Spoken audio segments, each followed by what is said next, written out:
Olá, meus amados irmãos em Jesus, um bom dia a todos.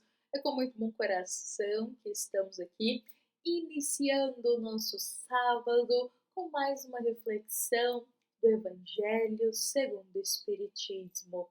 Este momento que nós tiramos ali uns minutinhos do nosso dia para nos dedicar a refletir uma passagem do Evangelho com o propósito de alcançar em nosso coração uma palavra de paz, uma palavra de esclarecimento, uma palavra de conforto para todos nós. Então, que este momento possa gerar bons frutos para todos nós e que Jesus se faça presente, sempre nos guiando, sempre nos inspirando e nos protegendo. Que todos possamos ser um reflexo das palavras e dos ensinamentos de Jesus. Bom, meus irmãos, hoje nós estamos aqui dando sequência à reflexão da passagem do capítulo 28 do Evangelho segundo o Espiritismo, item 81. Já estamos há alguns dias dedicando a essa passagem até mesmo para buscarmos esclarecimento sobre o tema obsessão. Hoje será o nosso último dia de reflexão deste item, sendo que a gente já está aqui numa sequência desse tema, e hoje nós vamos trazer aqui um novo tipo de obsessão, que é a obsessão recíproca. Como nós já dissemos, estamos esclarecendo ao longo desses dias, existem aí por volta de 6 tipos de obsessão, ou seja, 6 formas desse problema se manifestar. Ou seja, vamos supor aqui, na obsessão de desencarnado para encarnado é um tipo. Mas dentro desse tipo de obsessão ainda existem muitas ramificações. E aí vai existir vampirismo espiritual, vai existir várias outras formas de ocorrer essa obsessão de desencarnado para encarnado. Então vejamos que aqui é como se a gente trouxesse a base, as maneiras que esse problema se manifesta. Mas aí dentro de cada um dessas ainda existem muitas ramificações. Isso nos mostra o quanto é um tema necessário para estudo, para esclarecimento e para a gente se dedicar também a compreender. Porque a própria Sueli Caldas Schubert, que é a autora que está nos guiando aqui nesses dias de reflexão desse tema obsessão, ela nos afirma em sua obra que a maioria dos casos de obsessão é muito sutil. O obsediado ele nem percebe que ele está sofrendo essa influenciação do mal, digamos assim. Então, como é muito sutil, quanto mais esclarecimento a gente tiver, mais saímos dessa zona da ignorância no sentido do não saber, da falta do conhecimento. Bom, meus irmãos, lembremos aqui que a gente está seguindo, como dissemos, a obra da querida Sueli, que é essa aqui, Obsessão e Desobsessão. A todos os irmãos que desejarem estudar sobre esse tema, além das obras bases da doutrina espírita, que foram aí compartilhadas por Allan Kardec, nós temos também muitas outras obras, como essa, Obsessão e Desobsessão. Temos diversas de André Luiz, psicografadas por Chico Xavier, que também muito nos falam sobre esse tema. Divaldo Franco também traz várias obras psicografadas sobre obsessão, ou seja, esclarecimento é o que não falta para nós dentro desse tema. Bom, meus irmãos, mas vamos começar aqui. Hoje vamos falar de obsessão recíproca. E para começar sobre esse tipo de obsessão, eu queria trazer aqui um exemplo para todos nós pensarmos. Sabe quando a gente faz uma amizade nova? A gente fica conhecendo uma pessoa, a gente fica muito amigo dela. A gente não fica querendo ligar para essa pessoa sempre quando a gente tem uma novidade, quando algo bom acontece na nossa vida, ou senão a gente quer ligar para conversar, para saber como essa pessoa está. Não é frequente isso? Ou até mesmo queremos sempre ir lá na casa da pessoa, visitar ela, encontrar brincar, marcar de sair para passear. Ou seja, a afinidade foi tão grande, mas tão grande nessa amizade, que nós queremos encontrar o tempo todo com essa pessoa e tudo que queremos fazer na nossa vida, queremos que essa pessoa esteja presente, porque nós temos muita afinidade com ela. Ela pensa da mesma forma que nós. Então é bom ter alguém ali do nosso lado nos inspirando, alguém do nosso lado ali com o mesmo pensamento em sintonia conosco. Não acontece isso com a gente? Quando a gente inicia uma amizade nova com uma afinidade muito grande? Agora, meus irmãos, peguemos esse exemplo que a gente trouxe aqui. Da mesma forma que existe almas afins dessa maneira para o caminho do bem, existem também almas afins para o caminho das sombras. Ou seja, não há apenas amizades, querer estar perto, fazer tudo junto, quando são almas afins para o caminho do bem. Isso também acontece com almas que têm afinidade para as sombras. Há aqueles que se sentem simpáticos aos seus obsessores. Ou seja, eles têm a mesma onda e sintonia de pensamento. Há muitos irmãos encarnados que se sentem confortáveis, que se sentem bem com a presença dos seus obsessores. E eles não querem que os obsessores se afastem. E hoje a gente vai entender sobre isso, porque, de uma forma geral, essa é a obsessão recíproca, que, por outras palavras, é quando o obsediado ele tem a mesma comunhão de pensamentos que o obsessor. É como se fosse uma perseguição recíproca, meus irmãos. O encarnado ele tem a mesma sintonia, a mesma comunhão de pensamentos que o obsessor. Então ele se sente bem com o obsessor perto, ele sente que ele tem mais poder, mas a gente vai entender aqui um pouquinho mais sobre isso hoje. Bom, meus irmãos, agora que a gente já entendeu de uma forma ampla a obsessão recíproca, queria trazer para nós aqui um exemplo que é narrado para nós na obra Missionários da Luz. Esta grande obra foi psicografada pelo nosso querido irmão Chico Xavier, editada pelo espírito de André Luiz. Nesta obra Missionário da Luz, nós teremos um caso muito importante para a gente destacar aqui hoje. É um caso de um homem que ele não comparece a uma reunião lá no plano espiritual quando ele se desprende do corpo na hora do sono. Ou seja, à noite chegou o momento de dormir, o corpo ele vai se deitar para descansar, mas o espírito ele continua lúcido e acordado. Então, o momento do sono é um momento que o espírito ele se desprende parcialmente do corpo e ele consegue ir viver e fazer coisas na vida espiritual também. Vejamos que esse espírito, nesse momento, estava sendo aguardado. Ele fosse lá para uma reunião no mundo espiritual, uma reunião de conhecimento, uma reunião no caminho do bem. Só que ele não compareceu. Não compareceu na hora esperada. Bom, o espírito de André Luiz, junto com o coordenador dessa reunião, observando que o homem havia faltado, que o espírito dele não estava ali, tinha dado a hora e ele não tinha chegado, eles vão até a casa do homem.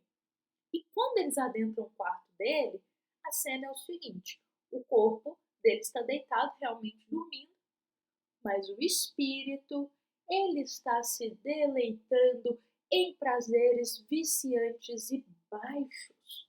Olha só, o corpo está ali, deitado, descansando. A matéria física está deitada, mas o espírito está livre nesse momento do dormir. E o espírito deste homem estava se deleitando em prazeres dos mais baixos e pueris da matéria, junto com mais outros dois espíritos ali com ele no quarto. André Luiz, observando essa situação, questiona: ora, a gente não pode aqui chamar ele para ir lá para a reunião que vai falar do caminho do bem, que vai falar sobre coisas que são boas para ele no momento que ele acordar. A gente não pode tirar ele dessa situação com esses dois espíritos aqui que juntos eles estão usufruindo de coisas viciantes. Vamos tirar ele dessa situação, da influência desses dois espíritos. E o coordenador ali, meus irmãos, ele não vai falar nada, ele vai só observar a situação, ele irá observar André Luiz falando, observar a ligação entre esse homem e esses dois espíritos. E André Luiz continua questionando, mas a gente não pode retirar ele daqui, dessa situação tão baixa? E um dos espíritos, que eram dois que estavam com esse homem, ouve, nesse momento, a ponderação de André Luiz. Vira-se para André Luiz e diz, não, você não vai levar ele daqui agora, não.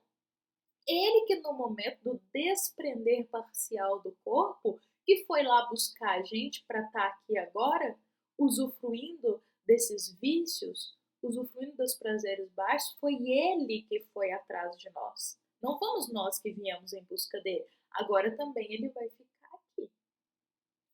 E aí, meus irmãos, a história continua. André Luiz e o coordenador partem, retornam para a reunião para dar continuidade aos trabalhos. Gostaria de focar aqui porque, olha que interessante, não foram os espíritos, que são nossos irmãos, que ainda se comprazem aos desejos baixos, que foram atrás ali buscar brecha e sintonia com o encarnado.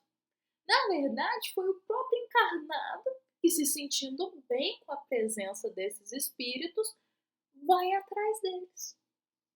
Olha que exemplo para todos nós de obsessão recíproca.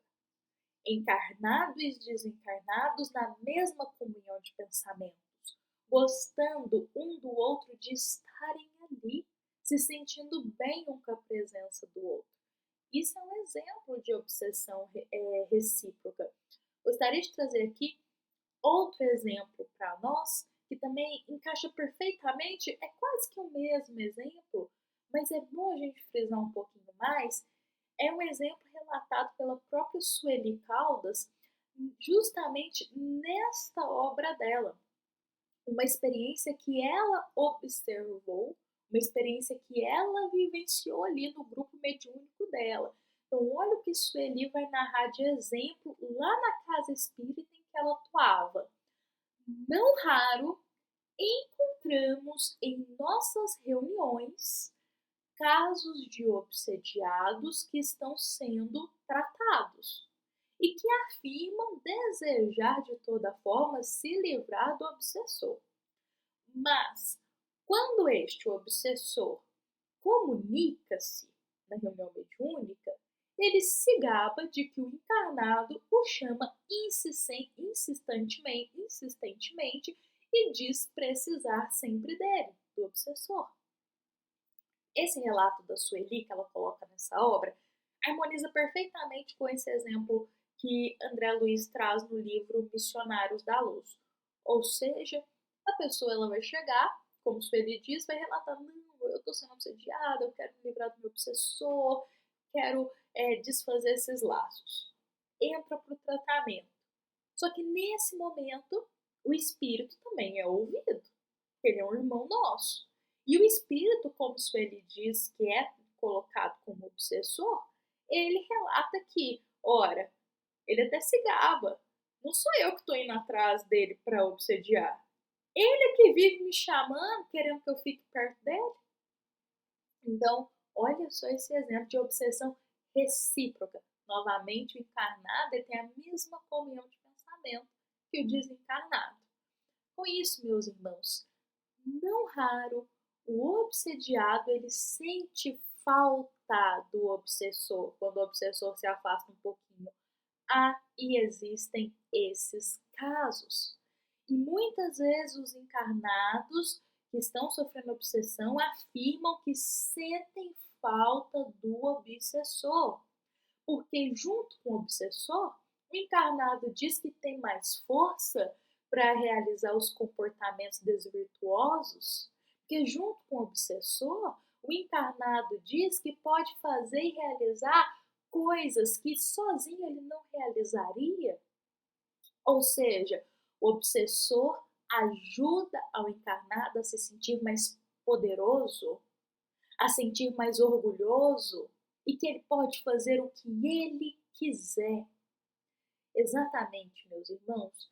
Muitas vezes a gente cria uma imagem, um cenário de que a obsessão entra muito naqueles casos de retirar a força, os fluidos, de às vezes deixar a pessoa numa tristeza, numa melancolia, ou até mesmo influenciar certos comportamentos e a pessoa se sente ruim com aquela conduta. Muitas vezes a gente tem esse cenário. Mas olha aqui esse exemplo de obsessão recíproca, como que é o inverso. O obsessor, ele faz o encarnado se sentir poderoso, se sentir bem, sentir que ele pode fazer o que ele quiser, porque o obsessor dá força para ele fazer isso. E aqui, meus irmãos, é tomadas de decisões desvirtuosas. Encarnados que moralmente se sentem bem nessa comunhão de pensamentos desvirtuosos e quando o obsessor se aproxima, sentem mais força ainda para realizar esses comportamentos, muitas vezes, absurdos. Então é quase, meus irmãos, uma simbiose entre eles. Porém, meus irmãos, quando o obsessor se afasta, a pessoa ela começa a perceber tudo o que ela fez de ruim. É como se aquela cegueira saísse e a pessoa caísse a ficha de tudo que ela fez de ruim. Tudo que ela fez. Todas as decisões que ela tomou. Sentindo-se poderosa, sentindo que podia fazer o que quiser. E nesse momento que o obsessor se afasta e aí que ela começa a enxergar tudo que ela faz, vem uma culpa muito grande. Vem um remorso. Vem aquele peso na consciência, o que leva a muitos irmãos a cometerem até mesmo uma tragédia com as suas próprias vidas devido a essa culpa muito forte que eles sentem de tudo que eles realizaram. Ou seja, meus irmãos, no momento ali em que o obsessor ele destina esse sentimento de poder, de que o encarnado pode fazer e conquistar tudo que ele quiser, o encarnado está ótimo, essa comunhão de pensamentos na visão dele. Minutos de felicidade muito passageira, minutos de poder muito passageiro. Mas, quando o obsessor se afasta, aí cai a ficha do encarnado para tudo que ele fez. Vem uma culpa muito grande dessa obsessão recíproca que ele teve, uma culpa muito grande, e ele pode acabar tomando decisões não muito proveitosas para a sua vida, devido à culpa muito forte que ele sente. Com isso, meus irmãos, é válido nós ponderarmos que tudo aqui na vida material é passageiro. Tudo é passageiro. Então, todas as decisões que a gente toma, por mais que sejam passageiras, elas vão ter consequências e muitas vezes consequências graves.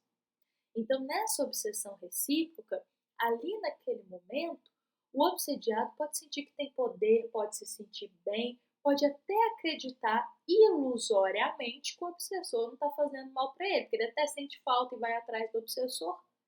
Mas, meus irmãos, os comportamentos que eles juntos sintonizam e se deixam influenciar, muitas vezes são comportamentos com consequências muito graves, com consequências funestas. Que esses minutos de poder na Terra não valem essas consequências na vida eterna. Precisamos nos rememorar isso. Então, meus irmãos, aqui nós vamos buscar encerrar esses dias dedicados ao tema obsessão com mais esse tipo aqui, essa forma de obsessão recíproca, em que o encarnado ele se sente bem ali, na mesma comunhão de pensamentos que o desencarnado, na questão da comunhão de pensamentos da obsessão. São pensamentos que não são nada produtivos no caminho do bem.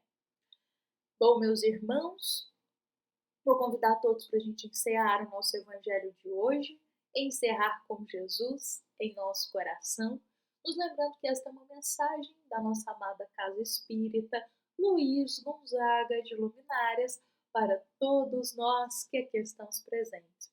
Que hoje o nosso esclarecimento, meus irmãos, possa gerar bons frutos em nosso coração, esclarecimento para a nossa jornada de vida e também luz dentro da nossa alma. Tenhamos todos um excelente sábado. Nos encontramos amanhã para mais uma reflexão. E que assim seja.